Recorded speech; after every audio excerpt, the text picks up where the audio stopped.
ffilm fer sy'n cymysgu delweddau amrywiol o gefndiroedd hardd Sir Benfro gydag animeiddio hudolus.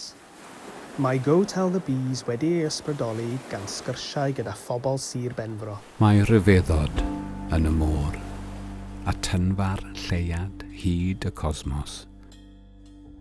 Roedden ni i gyd, bob un ohonon ni, unwaith yn rhan o seren ddisglair yn awyr y nos, ffrwydrodd ac osgarwyd ni ar draws y bydysawd.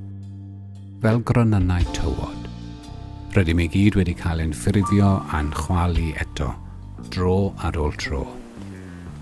Rydych chi wedi bod yn y môr, rydych chi wedi bod yn y blodau, rydych chi wedi bod mewn wy y deryn di, rydych chi wedi bod mewn gwreiddyn coeden dderw. Rydych chi eisoes wedi adnabod y byd, roeddech chi'n ei adnabod ymhell gyda dwyrnod rhyfeddol y cawsoch eich creu. Rydych wedi anghofio hynny. Ac yn awr, mae angen i chi geisio cofio.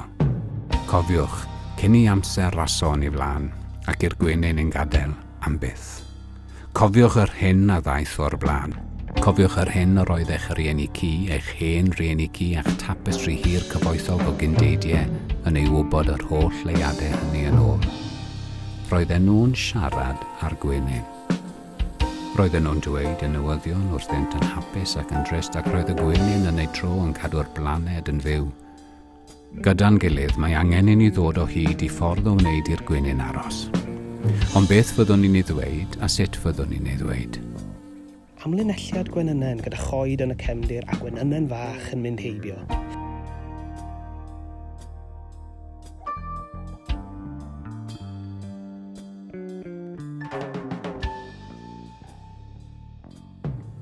Cefnogwyd gan Paul Hamlin Foundation a Counterpoint, #NTW 10.